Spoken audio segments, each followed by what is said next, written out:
Hello friends, welcome back to my channel. எல்லோரும் எப்படி இருக்கீங்க? நாங்கள் ரொம்ப நல்லாயிருக்கோம். நீங்கள் பார்த்துட்ருக்கிறது Radhima kitchen cooking channel. First டைமாக பார்க்குறீங்கன்னா என்னோடய சேனலை சப்ஸ்கிரைப் பண்ணிக்கோங்க, பெல் ஐகானையும் கிளிக் பண்ணிக்கோங்க.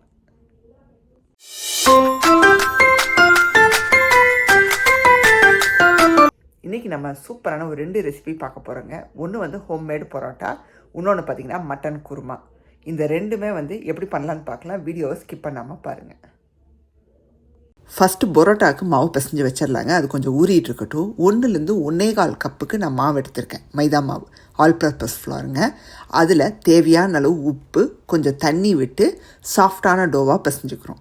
தண்ணி வந்து பார்த்து ஊற்றுங்க, ஏன்னா மைதாவை பொறுத்த வரைக்கும் கொஞ்சம் கொஞ்சமாக ஊற்றி தான் பிசறணும். டக்குன்னு வந்து அது ஸ்டிக்கி ஆயிரும். கோதுமை மாதிரி நமக்கு தண்ணி வந்து நிறையா இழுக்காது. கொஞ்சம் தண்ணியிலேயே வந்து சாஃப்ட் டோவாக வந்துடும்.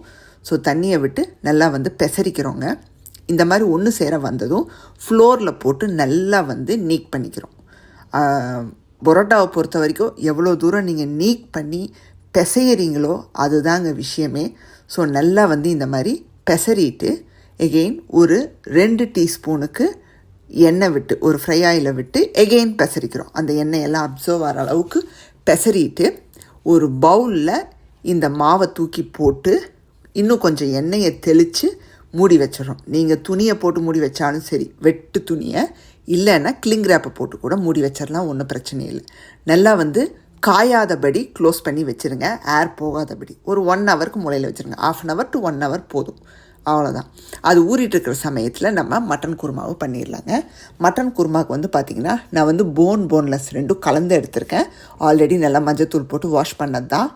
அதை ஒரு குக்கரோட வெசலில் நான் ஆட் பண்ணிக்கிறேன். நான் இன்ஸ்டன்ட் பாட்டில் தான் குக் பண்ணி எடுப்பேன்.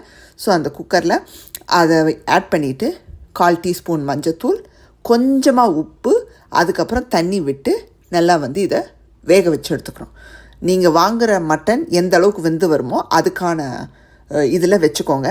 நான் வந்து 20 minutes வச்சு எடுப்பேன் என்னோடய இன்ஸ்டன்ட் பாட்டில். ஸோ ப்ராப்பராக வெந்து வந்துடுங்க. போன்லேருந்தே அப்படியே வெளியே வந்துடும். நீங்கள் பார்ப்பீங்க, அவ்வளோ சூப்பராக வெந்து வந்துடும். தண்ணி அளவாக விட்டால் போதும். இப்போது ஒரு சில ஐட்டங்களை நம்ம தேங்காவோட அரைச்சி ஊற்ற போகிறோம். அதனால் அதை ஃபஸ்ட்டு ஊற வச்சுக்கிறோங்க. கொஞ்சமாக ஒரு சுடுதண்ணியில் 1 டீஸ்பூனுக்கு கசகசா, 1 டீஸ்பூனுக்கு பொட்டுக்கடலை, 4-5 முந்திரி, அதுக்கப்புறம் கொஞ்சமாக ஒரு பிஞ்சு சோம்பு, இதை ஒரு சுடுதண்ணியில் நல்லா ஊற வச்சுருங்க. ஓரமாக அதை வச்சுருங்க, அது ஊறிட்டு இருக்கட்டும். ஒரு ஃப்ரை பேன் வச்சுக்கோங்க. அதில் வந்து ஒரு 3 டீஸ்பூனுக்கு நல்லெண்ணெய் சேர்த்து அதில் ஒரு பே லீஃப், ஒரு சின்ன துண்டு பட்டை, 3-4 கிராம்பு சேர்த்து நல்லா வந்து தாளிப்பை தாளித்து விட்டுக்கிறோம். இந்த பட்டை வகைகள், இந்த கரம் ஐட்டம் வந்து நீங்கள் இன்னும் என்ன சொல்கிறது, அன்னாச்சி மொக்கு, அப்புறம் வேறு சில ஐட்டம் ஜாதி பத்திரி இதெல்லாம் வச்சுருக்கீங்கன்னா தாராளமாக சேர்த்துக்கோங்க. எங்கிட்ட இந்த 3 இருக்குது, நான் இந்த 3 மட்டும் சேர்க்குறேன். இது கூட ஒரு மீடியம் சைஸ் பெரிய வெங்காயத்துலேயே ஒரு சின்ன வெங்காயமாக இருக்கும், அது ஒரு ஃபுல் வெங்காயத்தையும் பொடியாக நறுக்கி உள்ளே சேர்த்துக்கோங்க. 3-4 பச்சை மிளகாயை கீறி உள்ளே சேர்த்துக்கோங்க. சேர்த்து நல்லா வதக்கிக்கோங்க. வெங்காயம் நல்லா வதங்கி வரணும். அதுக்கப்புறம் உப்பு சேர்த்துக்கிறோம். நம்ம வேக வைக்கும் போது கொஞ்சம் சேர்த்துருக்கோம், அதனால் பார்த்து சேர்த்துக்கோங்க. சேர்த்து நல்லா கிளறி விட்டுக்கோங்க. அடுத்தது இஞ்சி பூண்டு விழுது 1/2 டேபிள் ஸ்பூனுக்கு சேர்க்குறோம். சேர்த்து எகெயின் நல்லா வந்து வதக்கி விட்டுக்கோங்க, பச்சை வாசம் போக. இன்னும் கொஞ்சம் வெங்காயமெல்லாம் வதங்கணுன்னா லீவ் இட், நல்லா வதங்கி வரட்டும். அதுக்கு அடுத்ததாக வந்து நம்ம தக்காளி சேர்க்க போகிறோம். ஒரு சின்ன சைஸ் ஒரு ஃபுல் தக்காளியை நான் பொடியாக வெட்டி வச்சுருக்கேன், அப்படியே உள்ளே சேர்த்துருங்க. தக்காளியை நல்லா வந்து நைஸாக வதங்கி வரணும். அப்படியே உங்களுக்கு பஞ்சு மாதிரி அது நல்லா ஸ்மாஷ் ஆகி வரணும்.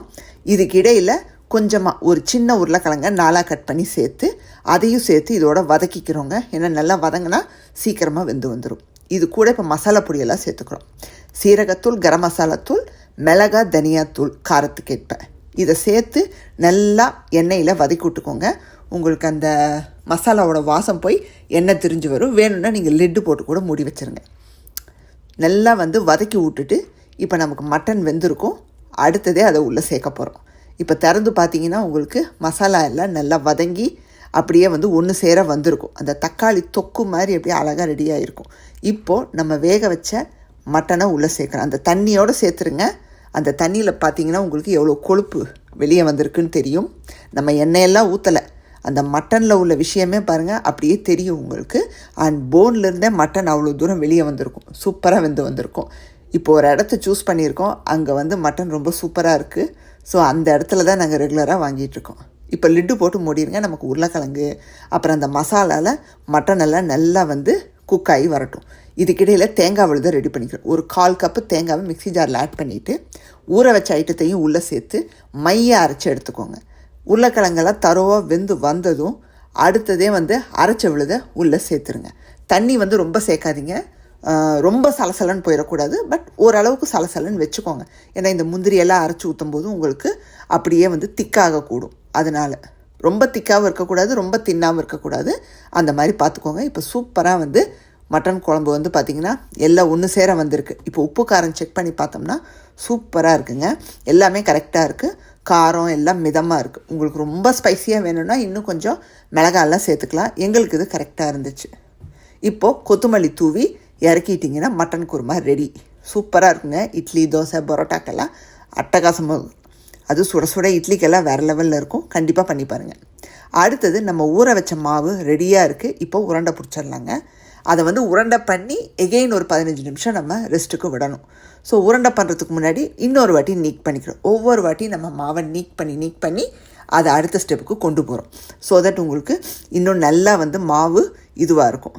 இப்போது உருண்டை பண்ணுறது வந்து என்னடா இந்த மாதிரி பண்ணுறேன்னு நினைக்காதீங்க. எனக்கு எப்படி வருதோ அப்படி பண்ணுறேன். நிறைய பேர் இப்படி கீழேருந்து இப்படி பலூன் மாதிரி புஷ் பண்ணுவாங்க, வரும்.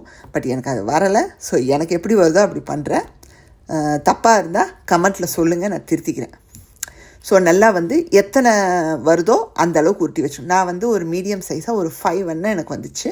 நீங்கள் இன்னும் கொஞ்சம் சின்னதாக போட்டால் நல்லாயிருக்கும்னா இன்னும் சின்னதாக்கிக்கலாம். எகெயின் லைட்டாக ஒரு சொட்டு எண்ணெயை தடவி அப்படியே வந்து கிங்லேப் போட்டு கவர் பண்ணி வச்சுருங்க. நமக்கு ட்ரை ஆகக்கூடாது. ஸோ நல்லா வந்து அந்த எண்ணெயை தடவி வைக்கும்போது உங்களுக்கு வந்து எண்ணெயில் இருக்க உங்களுக்கு நல்லா சாஃப்டாக இருக்கும். அண்ட் ரெண்டாவது உங்களுக்கு ட்ரை ஆகாமல் இருக்கும். அனதர் ஒரு 15 மினிட்ஸ் வச்சா போதுங்க. அடுத்ததே நம்ம லேயர் பண்ணி திரட்டி டோஸ்ட் பண்ணி எடுக்க வேண்டிய ஸ்டெப்பு தான். ஸோ ஒன்லி இந்த ஃபஸ்ட் 1 hour அனதர் 15 மினிட்ஸ், அவ்வளோதான். அதுக்கப்புறம் நீங்கள் வைக்கணும்னு அவசியம் இல்லை. ஸோ அந்த மாதிரி உருண்டை பிடிச்சதை நான் ஒன்று லேயராக பண்ணி பார்த்தேங்க, நல்லா வந்துச்சு. இப்போ உங்களுக்கும் ஒன்று பண்ணி காமிக்கிறேன் நான் எப்படி பண்ணேன் அப்படின்னு. ஸோ ஒரு உருண்டையை எடுத்து நம்ம சப்பாத்தி இதை வச்சு நல்லா வந்து திரட்டிக்கிறோம். எண்ணெய் நிறைய சக் பண்ணனால உங்களுக்கு ஈஸியாக ஸ்ட்ரெச் ஆகும். நீங்கள் வந்து லைட்டாக இப்படி புஷ் பண்ணாலே உங்களுக்கு பேப்பர் மாதிரி விரியும், கர்ச்சீஃப் மாதிரி அவ்வளோ நீளமாக விரியும். அதே சமயம் இப்போ நார்மலாக நீங்கள் மைதாவை பிசைஞ்சு நீங்கள் திரட்டி பாருங்களேன், எகெயின் உங்கள் முன்னாடி ரோல் ஆகிட்டே இருக்கும், உங்களுக்கு கடியாக இருக்கும். பட் இந்த மாதிரி பண்ணும்போது உங்களுக்கு ஈஸியாக பாருங்கள் அப்படியே விரியும். கீழே இருக்கிற அந்த விஷயம் அப்படியே உங்களுக்கு தெரியும். உங்களுக்கு நல்லா இந்த மாதிரி விரித்து விட்டுட்டு கத்தியை வச்சு இப்படி கோடு கோடாக போட்டுக்கிறோங்க. இதில் 2-3 வெரைட்டி இருக்குது. அப்படியே வந்து விரித்து விட்டதை கையில் அப்படியே தூக்கி சக்கரை மாதிரி அப்படியே ரோல் பண்ணுவாங்க. நான் வந்து கத்தியில் கோடு போட்டு ரோல் பண்ண போகிறேன். ஸோ நிறைய மெத்தட் இருக்குது. நான் இதை வந்து இந்த மெத்தடை நான் ஃபாலோ பண்ணுறேன். நல்லா அப்படியே தின்னாக வந்து இழுத்து விட்ருங்க, சரக்குன்னு, ஒன்றும் பிரச்சனை இல்லை. இதுக்கு கூட நிறைய கத்தியெல்லாம் இருக்குது இல்லையா, அது வச்சுருந்திங்கன்னா அதை கூட பண்ணிக்கோங்க. ஸோ நான் இந்த கத்தியை வச்சு இப்படி கோடு போட்டுட்டு அப்படியே வந்து புஷ் பண்ணுறோம். எல்லாத்தையும் ஒன்று சேர்த்து அப்படியே வந்து அந்த சங்கு சக்கரை மாதிரி இப்போ ரோல் பண்ண போகிறோம். அப்படி ஸ்லோவாக புஷ் பண்ணிட்டு வாங்க. அங்கங்கே கிழிஞ்சதுன்னா ஒன்றும் பிரச்சனை இல்லை. பரோட்டாவை பொறுத்த வரைக்கும் கிழிஞ்சாலும் பிரச்சனை இல்லை, அதுதான் ஒன்று. ஸோ நல்லா இப்படி புஷ் பண்ணிவிட்டு இப்போ பார்த்தீங்கன்னா அப்படியே நூல் மாதிரி நீளமாக வந்திருக்கு. இதை வந்து இன்னும் கொஞ்சம் சில பேர் கொஞ்சம் அப்படியே ஸ்ட்ரெச் பண்ணுவாங்க. நான் அதெல்லாம் எதுவும் பண்ணல. அப்படியே சக்கரை மாதிரி இப்படி ரோல் பண்ணி அந்த எண்டு பாயிண்ட்டை அடியில் டக் பண்ணி விட்டுறணும், அவ்வளோதான். இந்த மாதிரி எல்லா மாவையும் நீட்டாக பண்ணி சேம் அதே பிளேட்டில் கிளிங் ராப் போட்டு மூடி வச்சுருங்க. இப்போது ஒரு இதை எடுத்து நம்ம கொஞ்சமாக அதை விரிச்சுக்கிறோம். ரொம்ப தின்னாக போட்டு நீங்கள் திரட்டிடாதீங்க. சில பேர் மோஸ்ட்லி வந்து கையில் தான் பண்ணுவாங்க. பட் எனக்கு கையில் வரல, அதனால் நான் என்னோடய சப்பாத்தி உருட்டுறதை வச்சு நான் பண்ணுறேன். சும்மா ஒரு மீடியம் சைஸுக்கு அதை வந்து உருட்டிக்கோங்க. ரொம்ப தின்னாக கொண்டு போயிட வேணாம். உருட்டும் போதே உங்களுக்கு தெரியும் நடுநடுவில் அந்த கேப்பு, அந்த லேயர்ஸ் எல்லாம் எப்படி இருக்குன்னு தெரியும். உருட்டினதை இந்த மாதிரி ஓரமாக எடுத்து வச்சுருங்க. இந்த மாதிரி எல்லாத்தையுமே பண்ணி வச்சுருங்க. ஸோ தட் உங்களுக்கு ஈஸியாக இருக்கும் அப்படியே எடுத்து டோஸ்ட் பண்ணுறதுக்கு ஒன்றா. இப்போ தவாவில் மீடியம் ஹீட்டில் வச்சு அப்படியே திருப்பி போட்டு எல்லா சைடும் வெந்து வர மாதிரி நம்ம டோஸ்ட் பண்ணி எடுக்கிறோம். ரொம்ப ஹை ஹீட்டில் வச்சிடாதீங்க, ஏன்னா மைதாவை பொறுத்த வரைக்கும் நல்லா வெந்து வரணும். உங்களுக்கு எல்லா சைடும் ஈவனாக ரோஸ்ட் ஆகி வரணும். அப்படி ரோஸ்ட் ஆகி வர ஸ்டேஜில் எண்ணெயை வந்து ட்ரிசில் பண்ணுறோம், அவ்வளோதான். ஸோ இது வந்து எனக்கு தெரிஞ்ச வகையில் பண்ணியிருக்கேங்க. நான் வந்து எப்போயாச்சும் தான் பண்ணுவேன். மோஸ்ட்லி எங்கள் வீட்டில் வந்து பார்த்திங்கன்னா ஃப்ராசன் இருக்கும். எடுத்தோமா, வெளியே வச்சோமா, டோஸ்ட் பண்ணி சாப்பிட்டோமா, ஈஸியாக இருக்குங்க. தவாவில் டோஸ்ட் பண்ணி எடுத்ததும் சாஃப்டாக ரெடி ஆயிரும். ஆனால் இந்த வீட்டில் பண்ணுறது வந்து நல்லா தான் இருக்கும். எப்போயாச்சும் ஒரு டைம் நம்ம கையால் பண்ணும்போது அது ஒரு விஷயந்தான், ரொம்ப இன்ட்ரெஸ்டிங்காகவும் இருக்கும். நம்மளும் தெரிஞ்சுக்கலாம் எவ்வளோ கஷ்டமான விஷயம் இல்லை அப்படின்னு.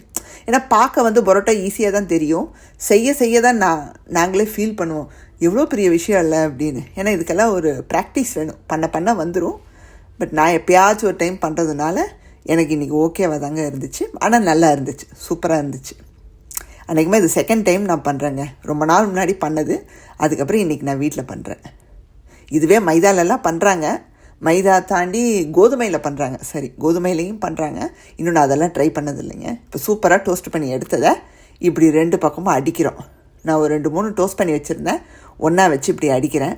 எனக்கு வந்து பார்த்திங்கன்னா ரொம்ப லேயர்ஸ் வரல, லைட்டாக தான் வந்துச்சு. வேறு ஏதாவது மிஸ்டேக் இருக்கும்னு நினைக்கிறேன். அந்தளவுக்கு வரல, ஆனால் சாஃப்டாக இருந்துச்சுங்க. அந்த குருமா ஊற்றி சாப்பிடும்போது சூப்பராக இருந்துச்சு.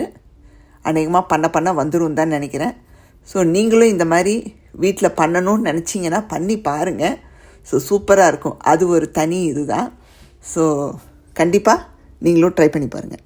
இன்றைக்கி பண்ண இந்த 2 ரெசிபியுமே கண்டிப்பாக நீங்களும் பண்ணி பாருங்கள். ரொம்ப சூப்பராக வந்துச்சுங்க. பரோட்டா வந்து ஓகே தான், நாட் பேட் அப்படின்னு சொல்லிக்கலாம். பட் இதில் ஏதாவது மிஸ்டேக்ஸ் இருந்தால் அப்படின்னா நீங்கள் கமெண்ட்டில் சொல்லுங்கள், நான் திருத்திக்கிறேன். ஏன்னா நான் பண்ணது கிடையாது. ஸோ ஜஸ்ட் ஆன் ட்ரை தான், அதை தான் உங்களுக்கு நான் செஞ்சு காமிச்சிருக்கேன். ஸோ இன்றைக்கான வீடியோ உங்களுக்கு பிடிச்சிருந்தா மறக்காமல் ராதிமா கிச்சனை லைக், ஷேர் அண்ட் சப்ஸ்கிரைப் பண்ணிடுங்க. பெல் ஐக்கானையும் கிளிக் பண்ணிடுங்க. உங்களுக்கு வேறொரு வீடியோவில் சந்திக்கிறேன். Bye, see you soon.